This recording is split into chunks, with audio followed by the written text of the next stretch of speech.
Ich war Militärfotograf bei den Briten. Am Tag der Befreiung 1945 machte ich Fotos im Lager Stalag 10b. Ich sah Tote, Ausgemergelte, Sterbende und Befreite. Und zwischen all diesem Elend sah ich einen Jungen. Er war fast noch ein Kind. Er trug eine Uniform und an seiner Mütze glänzte ein silberner Adler. War das nicht das Zeichen der polnischen Heimatarmee, die den deutschen Besatzern Widerstand leistete? Ich interessierte mich genauer für ihn und fand raus, dass er 15 Jahre alt ist. Er heiße Lisek und mit richtigen Namen Janusz Pilchowski. Ich bin Janusz Pilchowski. Ich bin in Warschau in einer Militärfamilie aufgewachsen. Wir haben sehr unter der deutschen Besatzung gelitten, weshalb ich mich schon mit 14 Jahren der Heimatarmee anschloss, als sie sich 1944 im Warschauer Aufstand erhob. Nach der Niederschlagung des Aufstands durch die Deutschen gelang ich in Gefangenschaft und kam über Bremervörde zu Fuß nach St. Bostel. Im folgenden halben Jahr konnte ich die miserablen Zustände in den Lagern der sowjetischen Kriegsgefangenen und der italienischen Militärinternierten beobachten. Besonders die Ankunft der KZ-Häftlinge habe ich noch vor Augen und ihren von elendem Hunger getriebenen Sturm auf die Lagerküche. Die SS und die Wehrmacht erschossen in dieser Nacht hunderte Männer.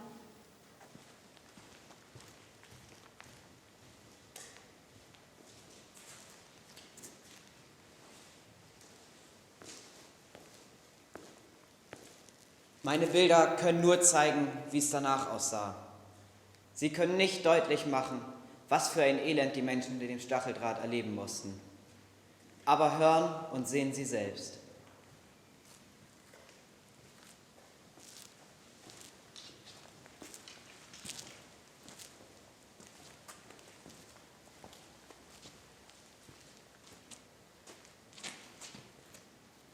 Mein Name ist Sergei Litwin.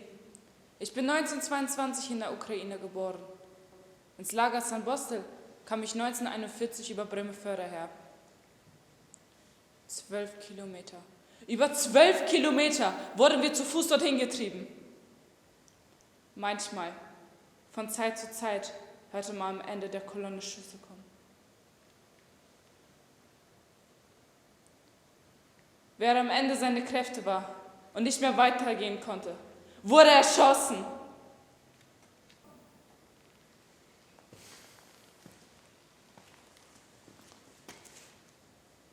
Auch wenn es schlimme, schmerzhafte Erinnerungen sind, bin ich dankbar, wenn die Geschichte erinnert wird.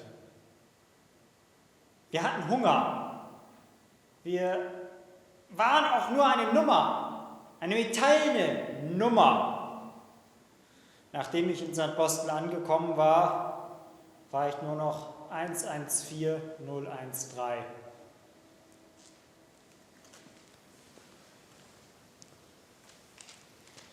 Da ich in der Schule Deutsch gelernt hatte, wurde ich mit 6 anderen als Schreiber eingeteilt.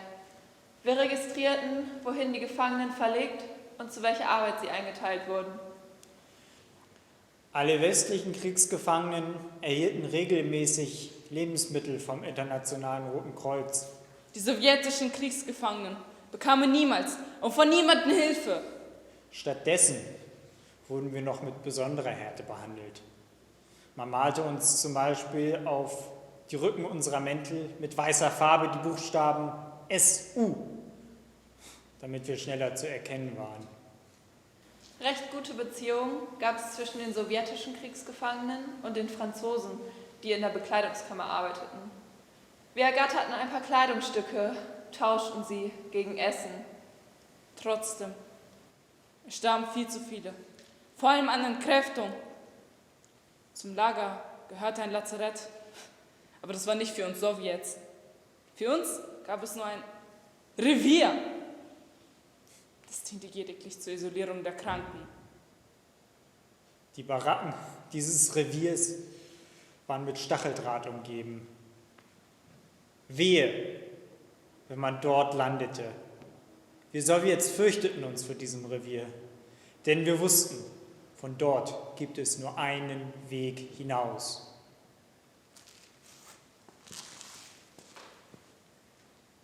Den Weg zum Friedhof. Die Toten wurden auf einem Wagen dorthin gefahren. Der Wagen wurde von Gefangenen gezogen. Sie warfen die Leichen in Massengräber.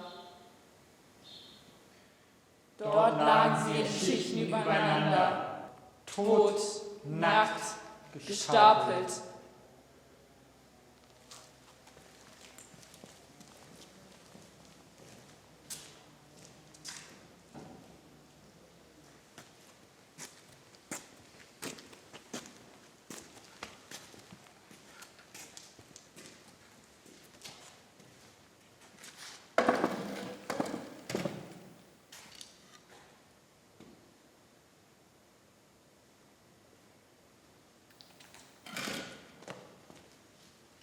Hallo, Michele Montagano?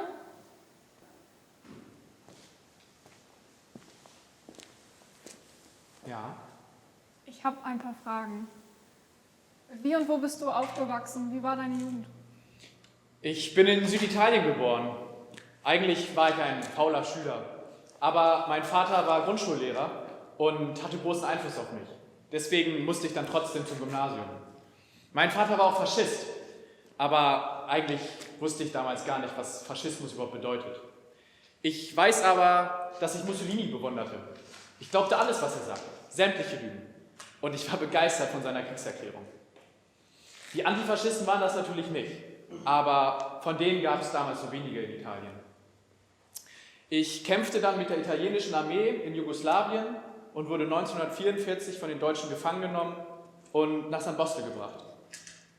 Aber wenn ich mich recht erinnere, dann waren doch die Deutschen Verbündete von Mussolini. Wieso waren die dann gegen euch? Ja, zuerst, aber Mussolini wurde vom italienischen König abgesetzt. Und am 8. September 1943 kam es dann zu einem Waffenstillstand zwischen Italien und den westlichen Alliierten. Und von da an waren wir Feinde für die Deutschen. Sie sahen uns als Verräter. Deswegen standen wir in der Lagerhierarchie auch ganz unten.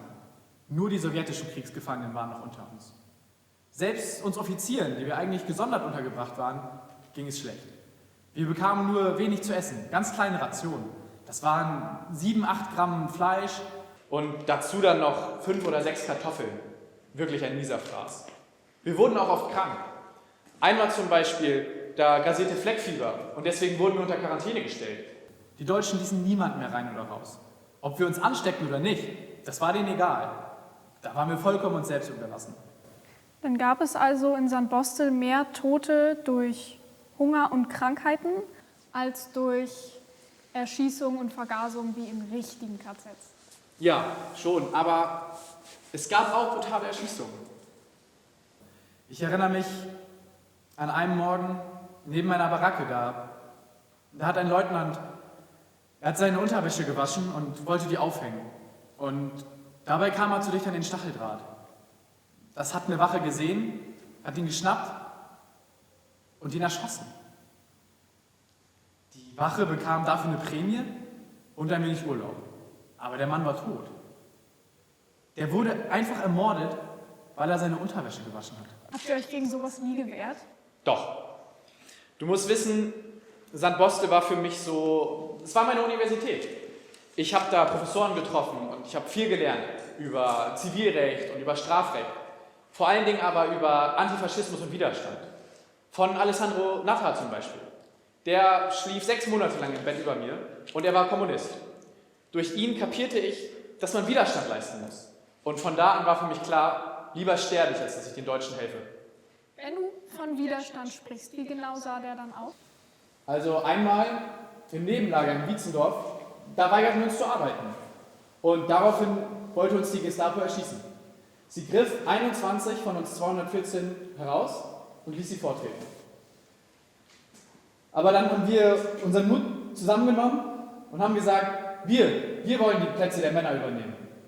Die ersten 21 gingen zurück in die Reihen und dafür wurden wir vor die Wand gestellt.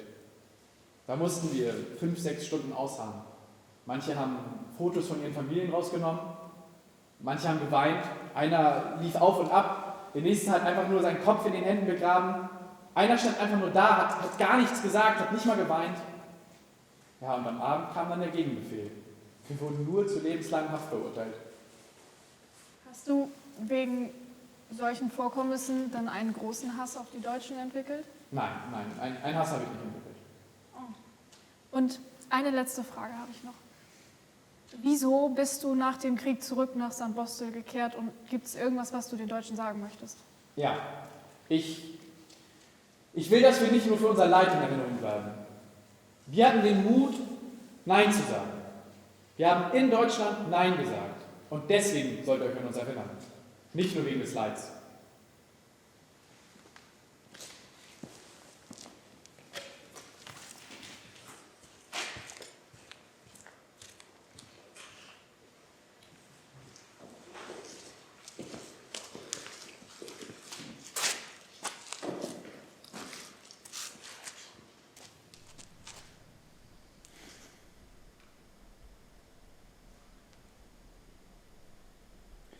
Mein Name ist Raymond Gourlin. Ich war im französischen Widerstand. Ich wurde von Deutschen gefangen genommen, verhört, geschlagen und ins KZ Neuengamme geschmissen. Ich bin Pascal Valissioni. Ich war auch im französischen Widerstand. Wurde von einem gefolterten Kameraden verraten, Entdeckt, Umzingelt. beschossen. trotz Widerstand gefangen genommen. Gefoltert, zum Tode verurteilt und ins KZ Neuengamme geworfen. Wir waren 17, fast noch Kinder. In Neuengamme nahmen sie uns alles, was wir noch am Leibe trugen, sogar unseren Namen. Wir bekamen eine grobe Rasur, Häftlingskleidung und eine Nummer. Von dort ging es weiter nach Wilhelmshaven. Dort mussten wir mit ansehen, wie ein anderer Häftling zu Tode geprügelt wurde. Wir mussten schuften und wurden schikaniert. Andere wurden erschlagen.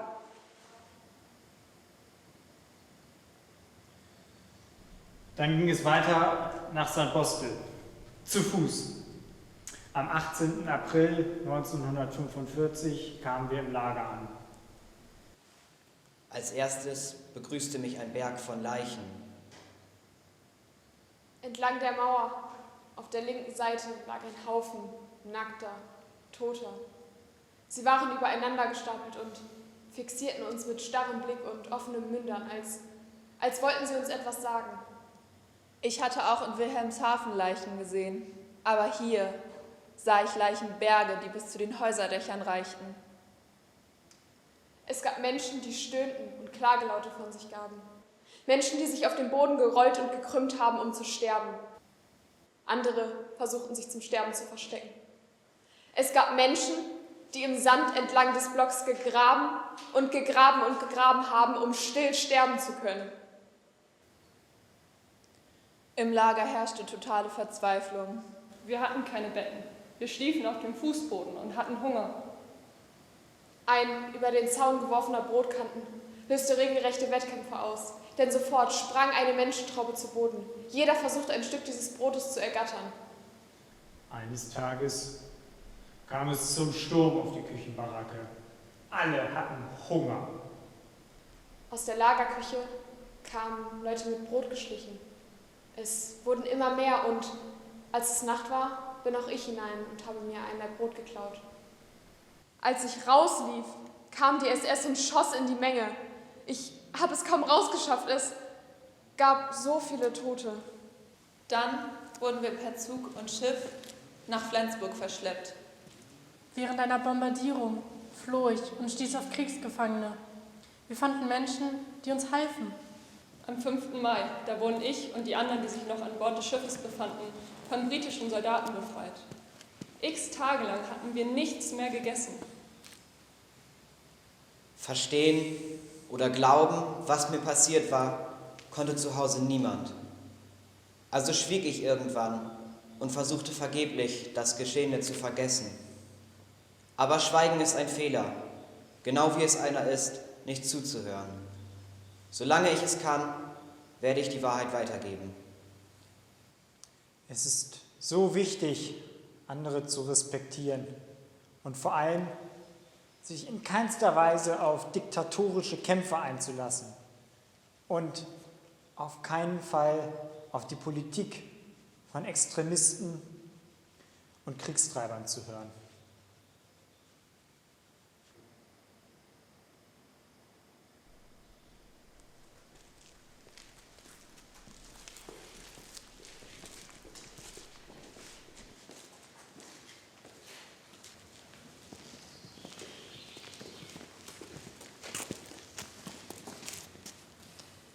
Ich heiße Roger Couthon.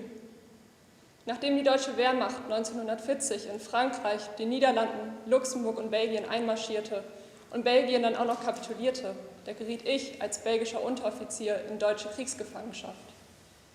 Ich wurde über Dortmund eingepfercht im Viehwaggon nach Saint-Bostel gebracht, doch dort blieb ich nicht lange.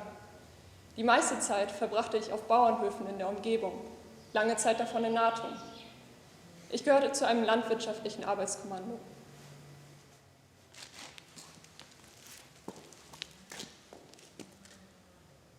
Es ist Montagmorgen und der Wachmann lässt uns antreten. Wir werden in einer Reihe aufgestellt und warten geduldig auf das, was kommen wird. Etwas entfernt stehen Zivilisten und begaffen uns wie Vieh auf dem Jahrmarkt.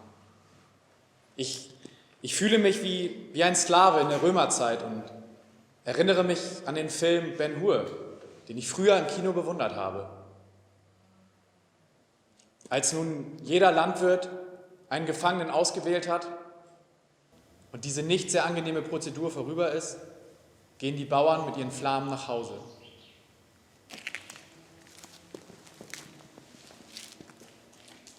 Trotzdem verbrachte ich auch eine längere Zeit direkt im Lager. Die Ernährung dort war grauenhaft. Manchmal gab es ein Achtel Kommissbrot und ein Gebräu, was Tee genannt wird. Mittags eine wässrige Steckgrübensuppe und nachmittags 3 oder 4 Pellkartoffeln. Das Brot ist oft schimmlig. Manchmal gibt es dazu ein Scheibchen Ersatzleberwurst oder ein Stückchen Käse. Aber dafür gibt es auch Freizeit. Wir versuchen etwas daraus zu machen.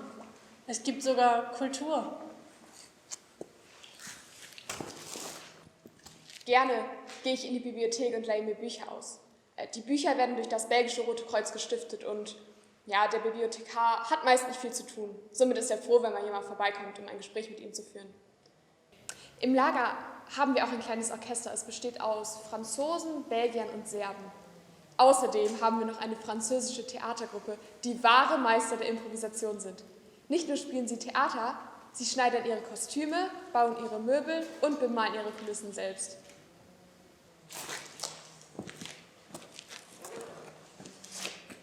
Im Lager herrscht eine Typhusepidemie. In den Sektoren, in denen die Sowjetgefangenen untergebracht sind, sterben die Menschen wie Fliegen. Tag ein, Tag aus fährt ein Bauerwagen die Lagerstraßen entlang, um die Leichen wegzubringen. Der Wagen wird von Gefangenen aus der Sowjetunion gezogen. Nach einigen Tagen wird der deutsche Soldat von einem ukrainischen Lagerpolizisten abgelöst. Die Ansteckungsgefahr war wohl zu groß. Die nackten Körper der Toten liegen kreuz und quer auf dem Wagen. Es sind in der Tat nur noch mit Haut überzogene Skelette.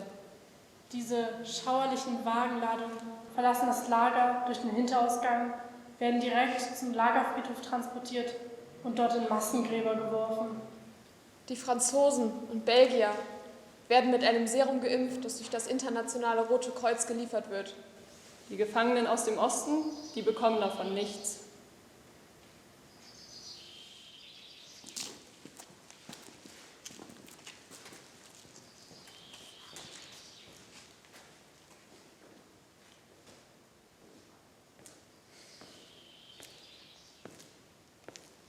Das sind einige wenige Männer, in deren Geschichten ihr hineinhören durftet.